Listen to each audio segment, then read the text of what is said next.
Welcome to Bulldog Talk on the Edge. I'm your host, Jason Walter, and here my co-host, Kylie Simpson. And Landon Rutledge. We have a very special guest here today, the Mr. Jason Meadows, the president of Birmingham City Schools of Education.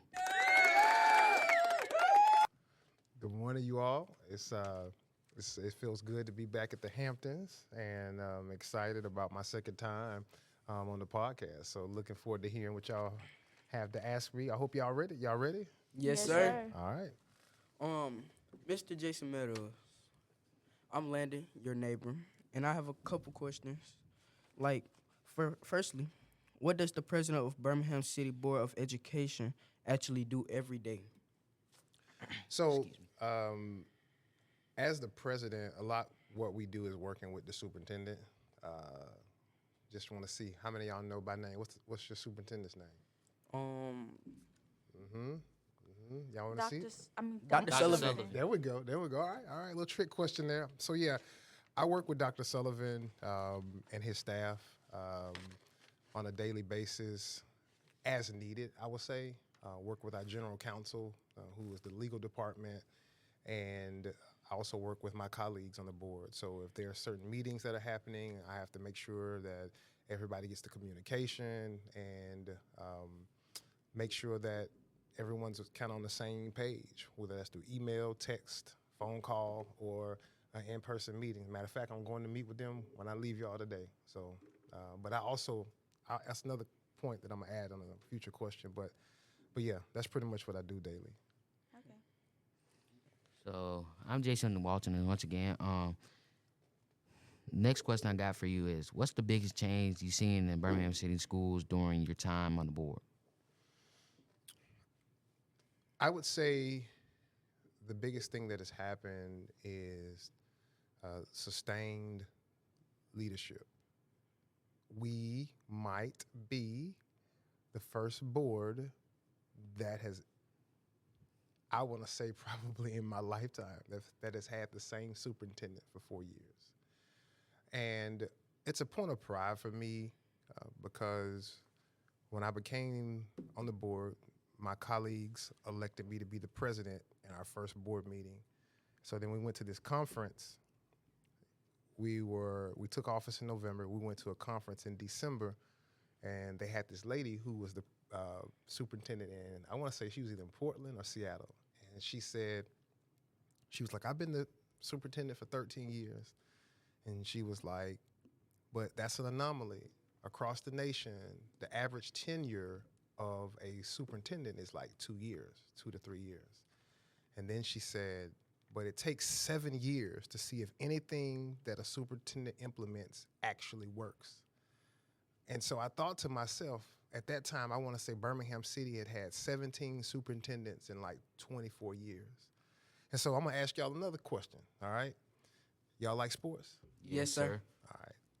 So just think about your favorite team, whether that's football, basketball, whatever the sport is.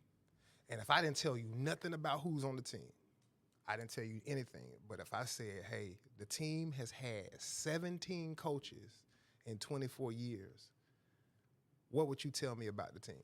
That means the team is just I'd say undisciplined and just no leadership at all. I'd say like what Jason said, not disciplined. They at the full. Yeah. Yeah, and so exactly, and that's what I ask. I tell a lot of people that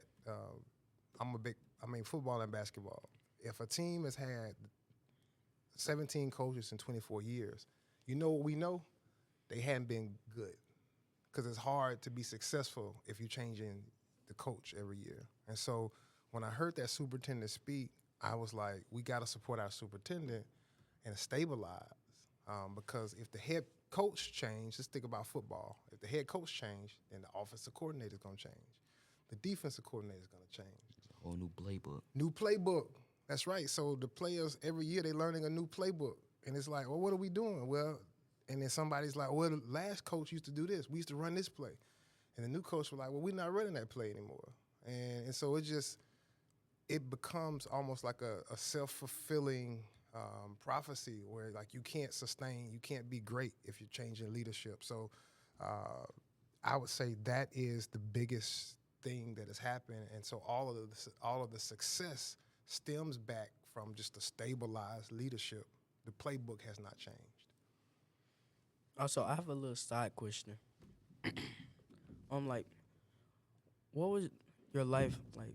What made you want to be the BCS president, and how was your life as a child? So those are good questions. So to be the president, so you run for office. So like, because y'all at Southampton, your parents or your guardians, whoever you live with, could vote for me. So I would have to. I had no plan to be the president. I just ran to be on the board. And so once the constituents, the community elected me, then to be the president, you have to be elected by your peers. And somebody asked me on my board, they were like, you should be the president. And I was like, so, but I said, if that's what is needed, I'll do it. And so 3 out of our 4 years, I've been the president. I was elected by my peers. Just like if y'all have a president, you have to vote on your classmates. And so I really didn't have a plan to be the president. I did have a plan to serve children. So what made me want to be on the board is people like you all. Like, I believe in y'all. And I know that you all deserve adults who care about you all, who are going to put you in positions to be successful.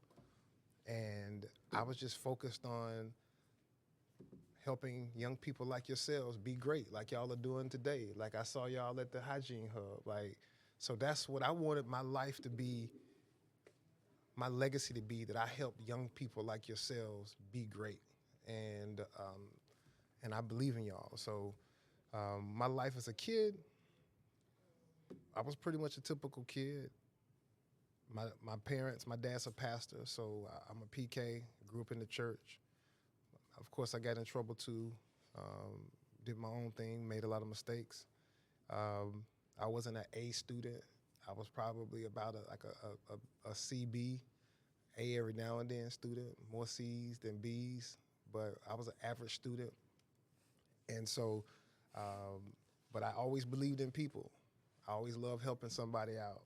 And so my life was about helping, and I believed that I was going to do something great in my life. And so I just knew that God had a plan for me to do something special. And every day I get up believing I'm going to do something special, regardless of how tough the day is, regardless of how hard the day before was. So that's how my life was as a kid. It's a good side question. I like that. Thank you. Okay, my name is Kylie Simpson, and my question for you is, what made you decide not to run this last term, and how do you feel about your term ending in October? So what made me not want to run again? First of all, so I have 2 boys, and they're in y'all's age, and they're 8th grade, and I looked at it like, in 4 years they'll be going off to college. So like 4 years y'all will be seniors in high school, and I'm like, I didn't want to miss that.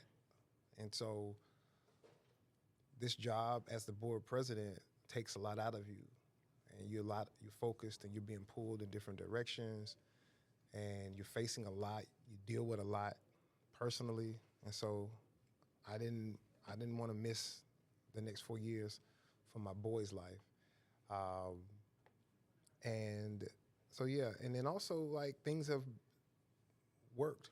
Like the district is doing better than it ever has, and in my lifetime. And so we've been successful. We've improved. Like things like this, working with you all, like working with Ms. Clark, the podcast. Like there's so many things that are happening positively. And what was the second part of your question, Kylie? And how do you feel about your term ending in October? I feel really good about it. Like, I feel like things have progressed. The district is doing well. I'm really prideful. I'm proud of the work that you all have done as students. I'm proud of the work that the schools have done and our superintendent. And so I feel really good. I possibly couldn't feel better. And then I also know things that I can't share publicly yet, but there's more good news about the success that will come out probably in November that will continue to share the positive outcomes that'll continue to communicate that our children in Birmingham City Schools are bright and they can do great things just like any other child. So I feel really good about my term. All right. Well, another question from Landon. What's one thing you're most proud of accomplishing during your time as president? So I'm most proud of the fact that the district has its highest state assessment. So, like, all of you all get a report card, right? Yes, Yes, sir. All right. So every school district gets a report card, and the state judges the performance or assess the performance of the school district annually. And right now, we have the highest assessment that we've had. Now, it's still a lot of room for improvement, but we celebrate every small win. We celebrate every growth and every achievement. And so I'm super proud of the work that students and teachers and staff and principals have done to improve the outcomes for young people like yourselves. And in November, some more good information is going to come out about this past school year's assessment, so where we'll be. And I'm also equally connected to that is what's the grade nobody wants to get? The D or F. Exactly. And so Birmingham City Schools under our term have reduced the amount of schools on the failing schools list down to, we're expecting in November it to have decreased from when we got on the board. I think it was like 17 or 18 of our 43 schools. And I think in November, if I'm not mistaken, it'll be around like 2 schools. And so, again, it's all about you all. And that is what I'm super duper proud about, the fact that means that children are learning and we're putting young people like yourselves in a better position to be successful in your life. So another question is, if you could change one thing about Birmingham's city schools right now, what would it be? I mean, it's a lot of things that I would change. I think what I would change most importantly is kind of connected to y'all. So everybody here is in what grade? 8. Eighth. Everybody's in 8th grade. So if I could change one thing, it would be the performance of our middle schools between like 6th, 7th, and 8th. I think that's a very important time in life where you're really like figuring out who you are. I think high school, you start to follow that path. Like, am I an athlete? Am I a scholar? Am I going to be an ROTC? Do I want to go to the military? Do I want to be a musician? Like, I think during middle school is where you start to just kind of like choose that path. Like, okay, I'm going to be an athlete. And then so you go to high school and it's like, okay, I'm playing this, I'm playing that. Or I'm going to be a cheerleader and you're in this and you're in that. Or I'm smart. And so I'm going to go to college. I want to, in Birmingham, usually what you hear when kids who are in middle school are smart, you ask them what high school they want to go to, they be like, I want to go where? Ramsey. Exactly. And so I want to go to Ramsey. Like, those are the things that you, like, I wish that we had more middle school students who felt confident about their academic performance and confident about what they wanted to do. So they were really like committed to like, I'm gonna be this, I'm gonna be involved in this. Because whether it's athletics, ROTC, fine arts, whatever it is, if you're connected to something, then that gives you motivation to show up every day and try your best. Like you're going to high school with a plan. And if I could give y'all anything, it's like have a plan. Like, what am I going to do? because the most important person in your life is you. And it's up to you to decide what I want to do, what I'm trying to accomplish. And as long as you have that vision, then you're going to, what they say, if you shoot for the moon, you'll wind up amongst the stars. Like, but you can't get with the stars if you're shooting at the ground. And I wish, like, my goal is that we would have improved performance in our middle schools, because if middle schools continue to improve, then high schools will improve.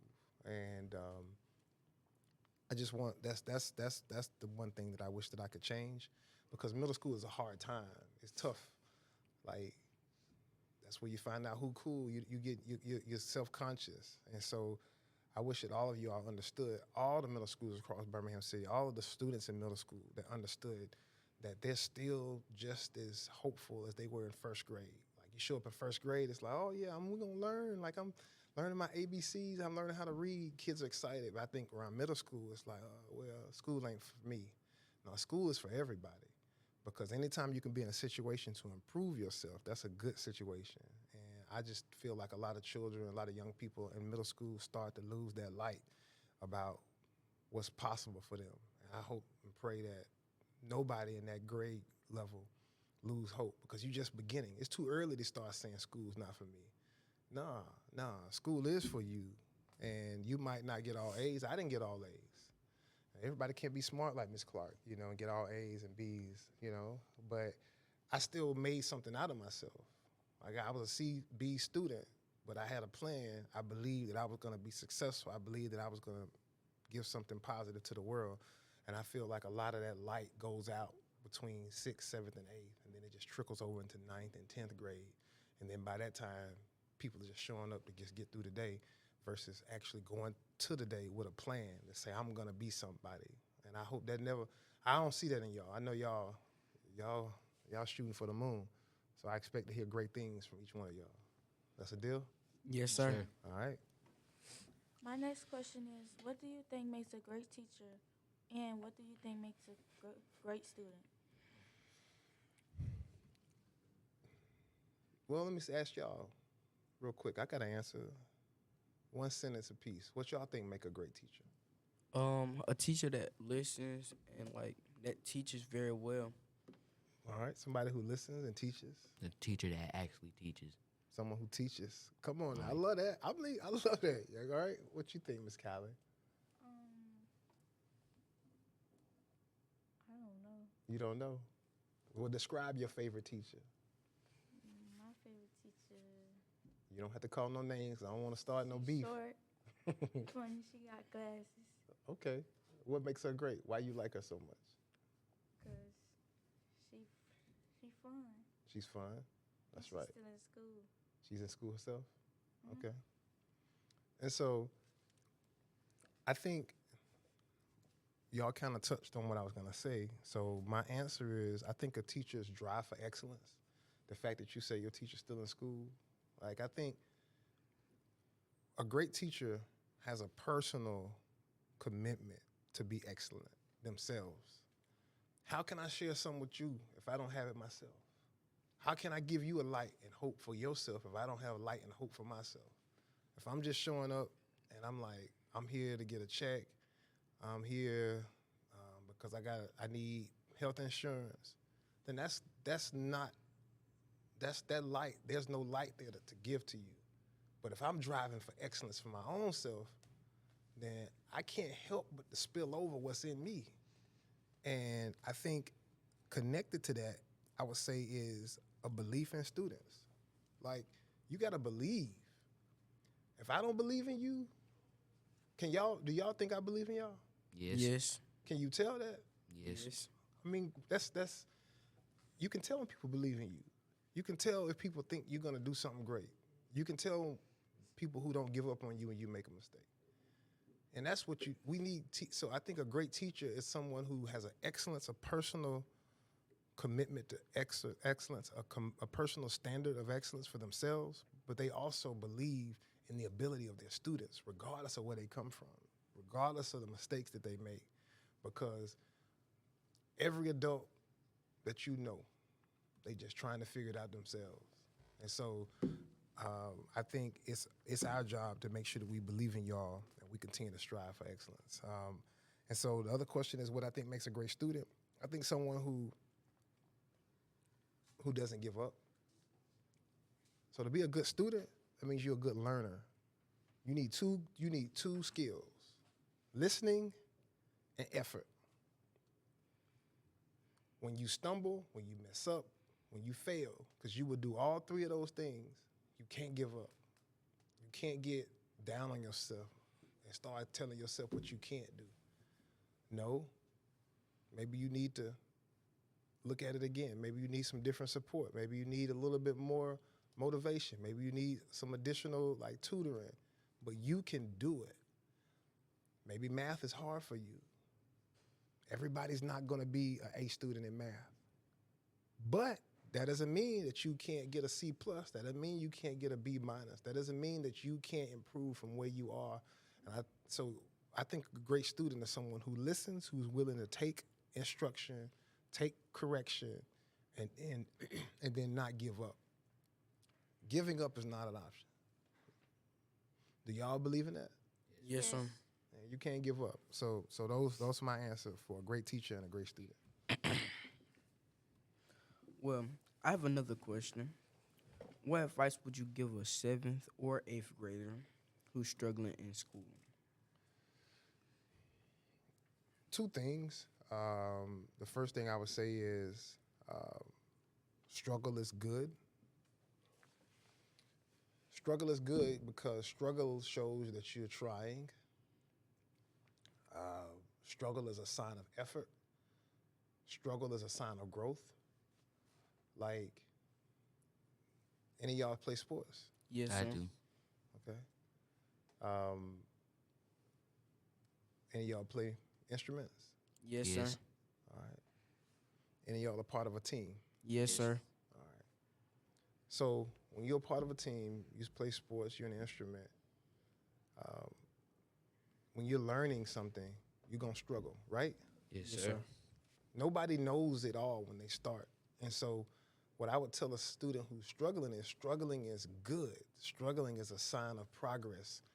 Don't think because you're struggling, don't think because it's not easy that you're a failure or that's something negative.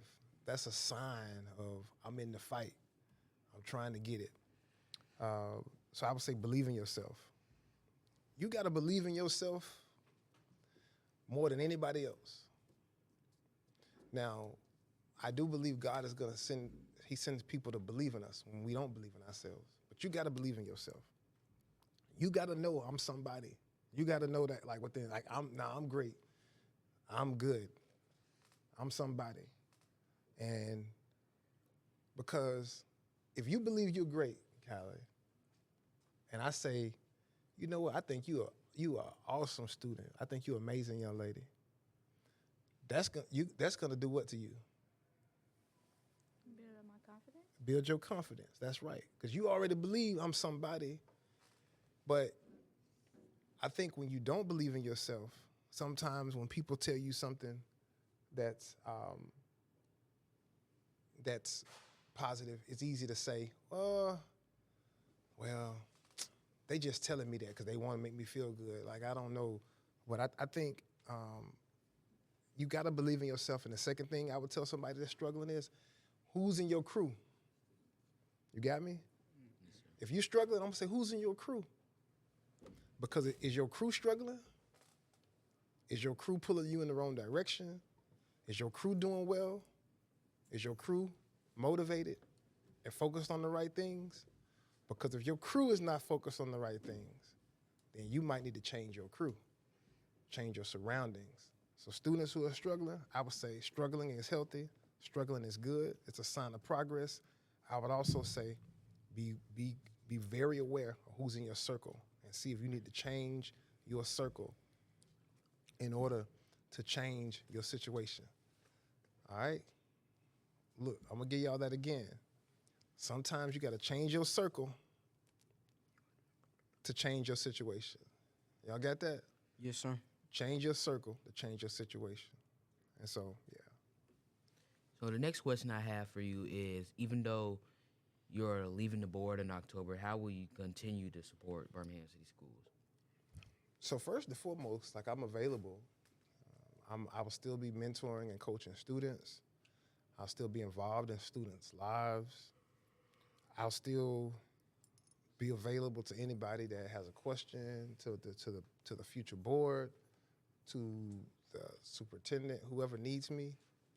I'm available. But I will still be working in the community. I'll still be advocating for the young people. I'll never stop doing things for young people. Like I was doing it before I got on the board. I was coaching, I was mentoring, I was working with educators to create programs. So I'll be doing this till I die. Like till I'm an old man. I know I'm old now, but you know, when I'm really old, I'll still be doing this. So I'll never stop serving. My last question is, since this is your second time on Bulldog Talk, what's different about this interview compared to your first one? I'm not nervous. I think that the process is smooth. I think Ms. Clark and you all have a good like rhythm. Y'all know what y'all are doing. I mean, I feel like the equipment, like everything sounds good. Like I just can tell that this is just a well-oiled machine. Like everything is in place, and yeah, I feel we're in a different spot. Last time we were in that room back there. Now we're out here, so that the location has changed. But I think we had a few different students last time. I think Ms. Clark said that the group that I was with last time were like in the 10th grade. I think they're juniors. Juniors. So it's a different group. But what hasn't changed is like smart young people like yourselves doing the interview. So yeah.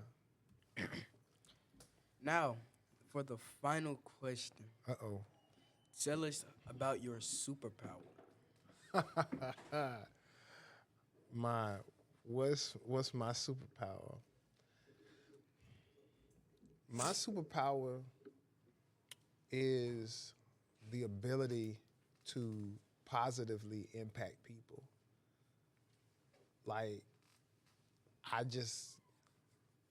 believe that I have the ability to lift people up.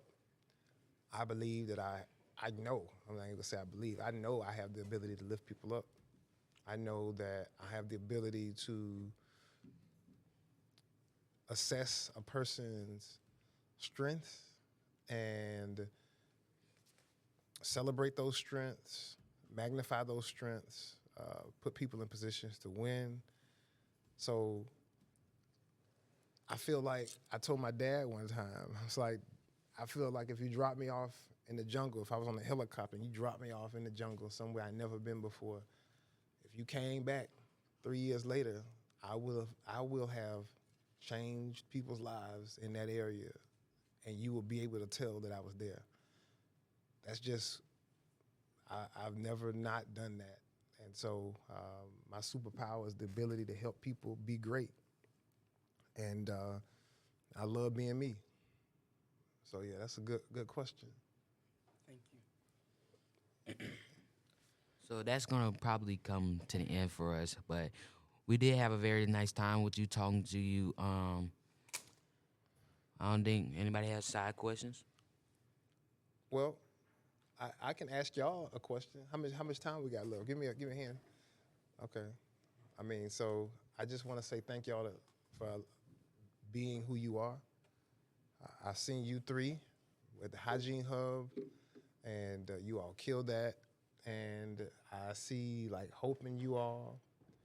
I just want to tell y'all, regardless of what happens, don't let anybody steal your hope. Don't let anybody turn your light off. If somebody try to dim your light, you got to move away from that person and say, nah, you can't make me doubt myself. I don't care who that is. That might even be a family member. So that might be your boyfriend, your girlfriend, your best friend, whoever it is. They're wrong and you're right. So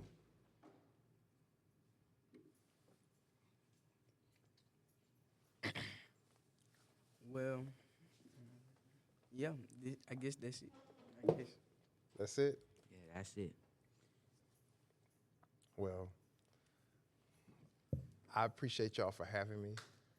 And when I come back next year, y'all will be in high school. I'm going to be looking y'all up. And I better get a good report, all right? I better not hear nothing crazy. I want to get a good report, all right? Hold on now. That's kind of weak. I better get a good report. When I ask about y'all, I'm going to get a good report, right? Yes, Yes, sir. sir. All right.